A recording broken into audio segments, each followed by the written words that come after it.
Why we're called Stay. So Stay has a deeper connotation as far as what we're trying to accomplish in the community, and it's about staying local, it's about staying creative, it's about, you can continue to use that word in many ways, but essentially it's about staying in your community and giving back to your community.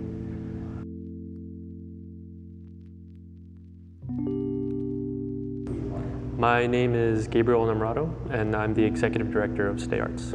My name is Juliana Canty, and I am Programs Coordinator here at Stay Arts.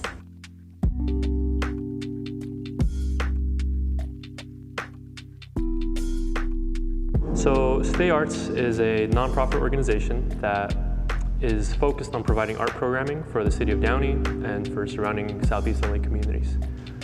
We've been here since 2012, the space, and since then we've had countless art exhibitions featuring students, emerging artists, workshops conducted by local community members, and held events for people who wanted to use the space.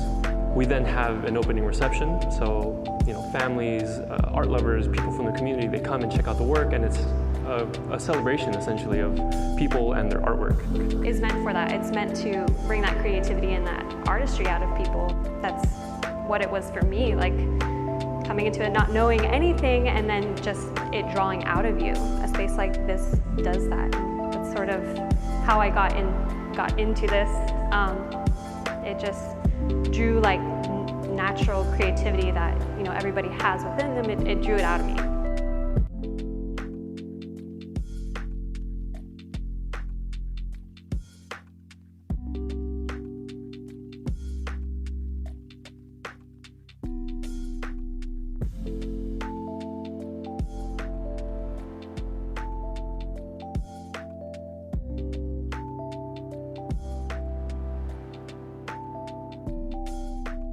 Because we operate on 3 different programs, Stay Gallery program is all the monthly exhibitions. So that kind of is ongoing throughout the year. The Stay Young program focuses on partnerships with the school district, and that could be, again, it could be student exhibitions, it could mean field trips that the students come and see the artwork that's here for the Stay Gallery exhibitions. We get the artists to come and talk to students.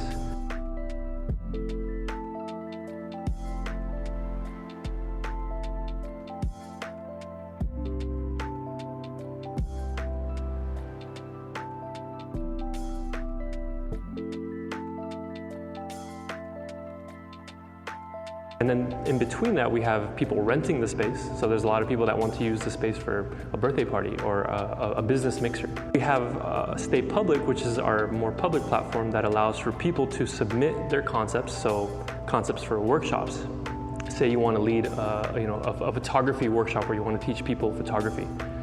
We allow for people to submit these things to our space and to our organization, and we create a partnership with the people where they can use the space without charge, but we provide marketing, we provide the space, and we split revenue with the person conducting the workshop.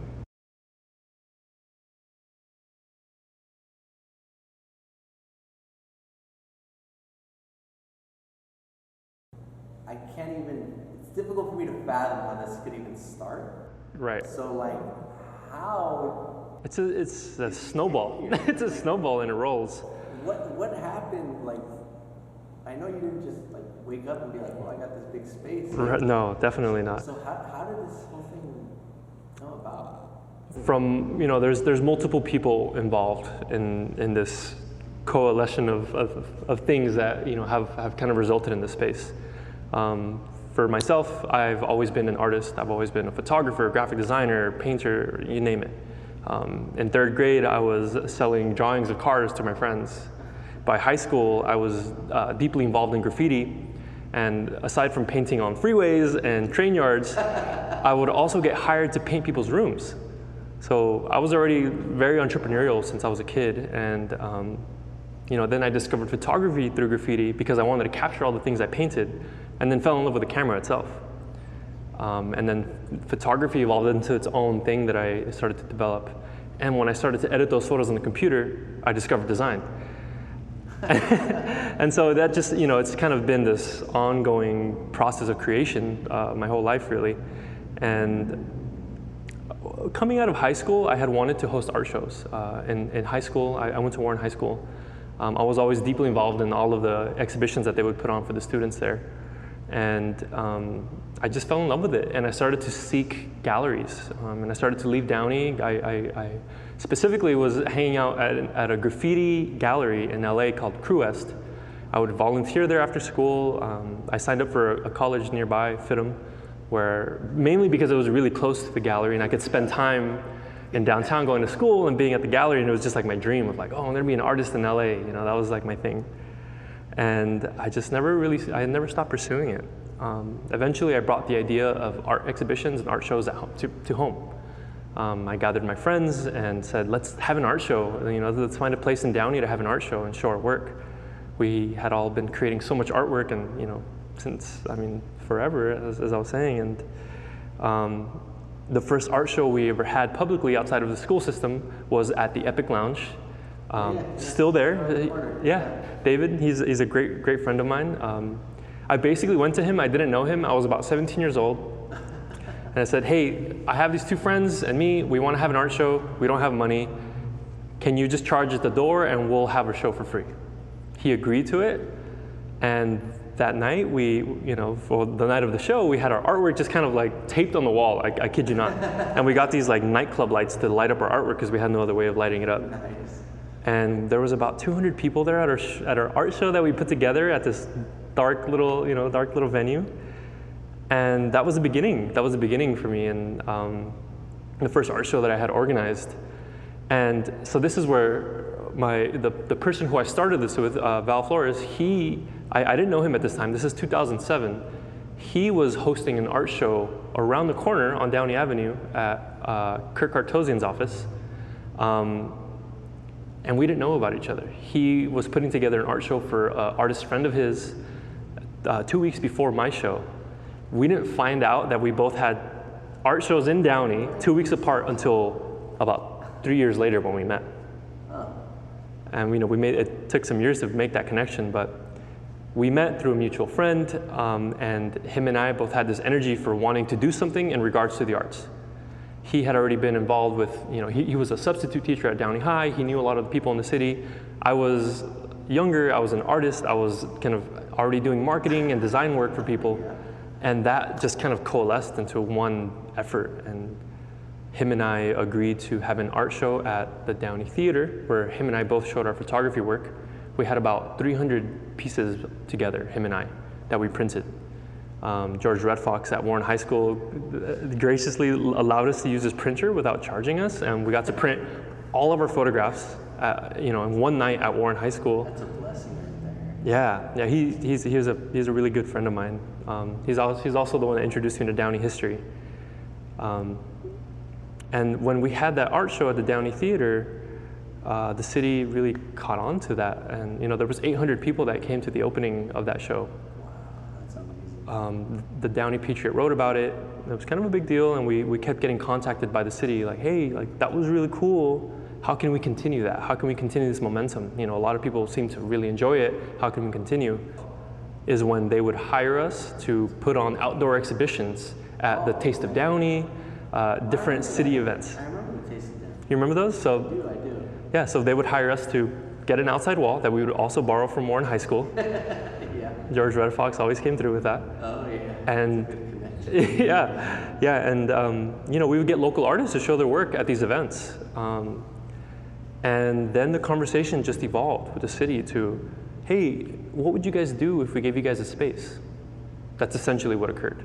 Put together a plan, and we went to City Hall, to a city council meeting, and we presented our plan of what we would do. The city council agreed. They voted on our idea. It was a 5-0 vote, and they already had this space in mind. They already wanted it. Yeah. You just made it happen. That's awesome. Right. Oh, Well, this, that's not normal. of course, it's just, I'm telling you, it's like a snowball effect. What's interesting is that as we were doing all these things, the city was already kind of implementing the Downtown Downey master plan. And around 2010, a lot of small towns were starting to refocus back on their downtowns. Yeah. And those towns that get developed, they usually get developed with the art and culture component. And so they saw, people in the community that were already doing the effort. So they said, why hire from the inside when we could just empower these kids to, do what they're already doing? So they gave us the keys to the space, and the agreement at the time, 2012, was, look, we'll give you a 5-year lease. That's what the lease is. The city will pay for the first 2 years, so long as you agree to pay for the final 3. So from 2012 to 2015.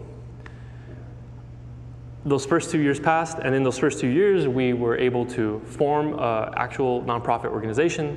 We were able to fundraise over $120,000, monetary and in-kind services, to build the space to how it is. So everything you see in here, the floors, the bars, the loft, the AC, the lighting, everything was donated by local businesses who believed in our mission and what we were trying to do. And those first 2 years were incredible. I mean, it was really just storytelling and being honest about what we were trying to accomplish here. And once we finished the space, we spent, the rest of that time just developing our programs and how were we going to make this thing sustainable? Because we weren't getting paid. The agreement with the city was, we're going to pay for the lease, and that's it. You guys got to figure out everything else. And we went about 2 or 3 years without a dime. I mean, we would fundraise and we would probably pay ourselves $200-300 a month. And we were putting all of our effort into this without a dime. Around 2013, 2014, our design work started to kind of get noticed. And by design work, I mean all of the flyers and the marketing that we would do for our events here. And Downey's a small town, and so to see something so new and so modern was kind of unheard of here in regards to design work. And so the city and the school district and the newspapers and the newspaper and a ton of other local businesses started to take notice of what we were doing with marketing, and they asked if we were offering it to other people. And so we saw an opportunity. Hey, maybe this is a way that we could, create our salary. Yeah. So we created Stay Studio, a for-profit company, just our company, to be able to get contracts for design work to be able to pay ourselves finally. And through that time, between 2013 to about 2015, 2016-ish, we were doing design work and running this organization at the same time.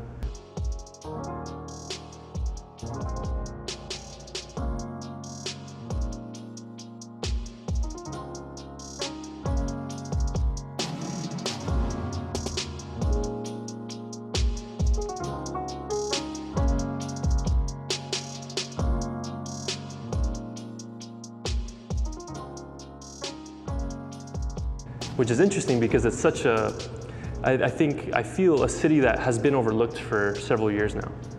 I remember there was this segment, believe it or not, on TMZ where they talked about Downey, and on TMZ they'd always be in the office, and someone says, "Where is Downey?" And then the main guy from TMZ goes, "I think it's located somewhere below hell."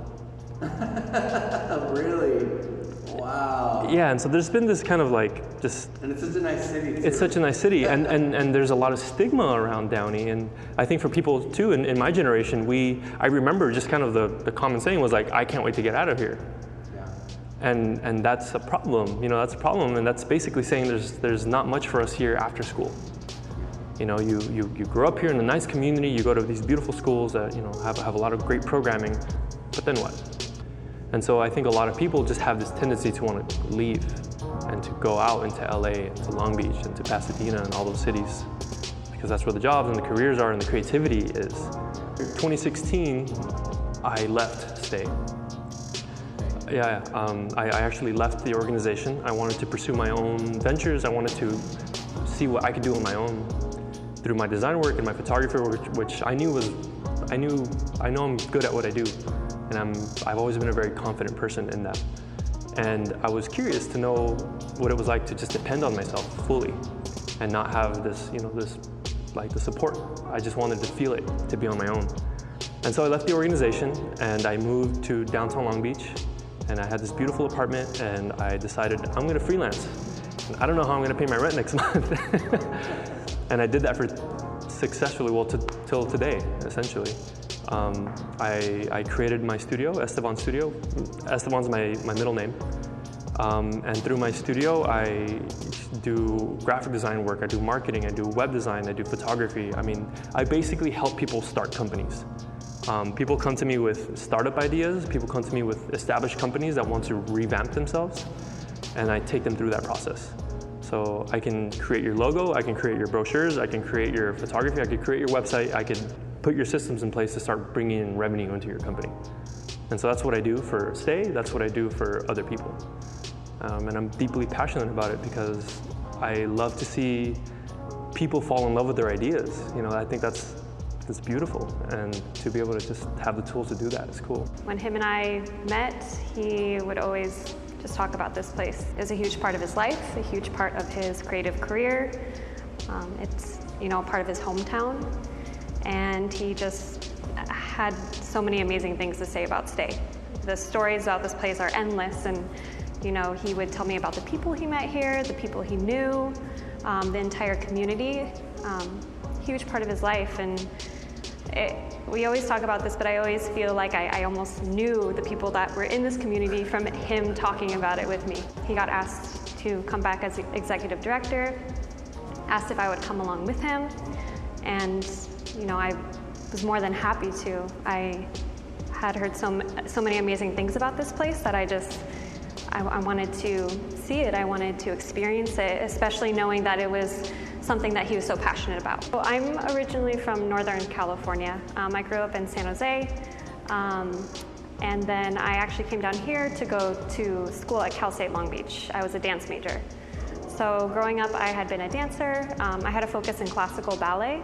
I went to New York for a little bit to dance with American Ballet Theater, and then I wanted to experience Southern California. It was just, I had been in Northern California. I was like, I want to change. I'll go to Southern California. And so came to Southern California, and I just remember when I was looking at schools, I came to visit Long Beach, and there was just something about Long Beach that I really loved and I was drawn to. And during that time, I was working and going to school, and I studied dance there for, my 4 years. I got my degree and I kept serving, and I was very fortunate to, be able to pay my bills off of just serving. But I had always, in the back of my mind, knew that I wanted to, do something more. Obviously, something in the arts. And then throughout that time too, I was also starting to, I was being introduced to yoga, another form of movement. And from dance, I kind of went into yoga, and I became a yoga teacher. Arts has always been a huge part of my life, and it was a no-brainer, honestly. It was just, I was drawn to it, as even though I didn't been in it or experienced it, I just knew that it was an important place. And so we came back, and within a few weeks, we spent cleaning this place out, gutting it. There was a big mess in there. And throughout this time, it's like we're adjusting to, one, me moving in with her, two, just showing her all of these things that we've done here and how we did it in the past, and reestablishing all the programs and the ideas and the concepts of what this place is and what this organization can do. And we just, the last year, we really just developed a very tight, clean-cut organization and a plan for what this is. And we just do these different things that we just see directly at these families being impacted, and the kids just oh my God, I love painting.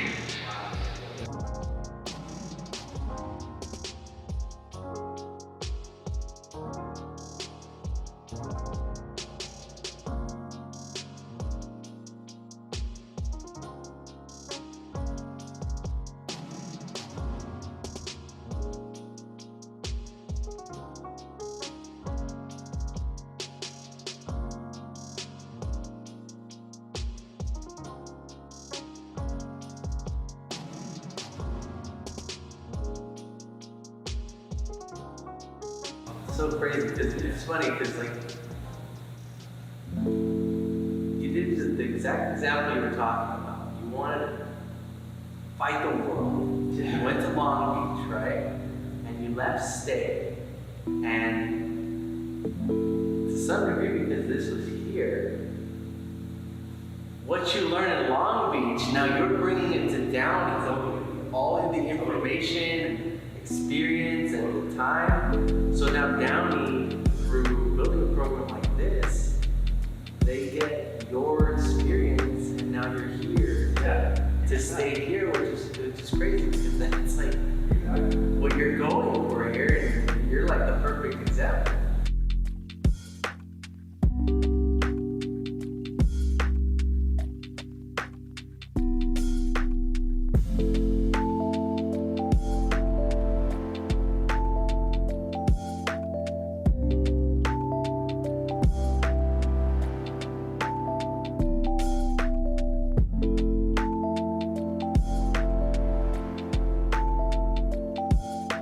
Coming back to that and seeing the space, it's been a really, awesome journey. And this community is evolving. There's been a massive transition from the city being very white to being mostly Latino. And that's happened in the last 10 to 15, 20 years very drastically and very suddenly. And I think that there's this kind of drop off of like, what do we do with this change? And so the role that we're trying to play is, hey, your creativity matters and it's valuable and you can use it to impact the world. Art isn't just this thing that you can create just for yourself. I mean, you can use it to really connect to yourself and express what's in here onto here. And so just that concept of getting something that's in here out is probably the most powerful thing we can do as humans, So, yeah.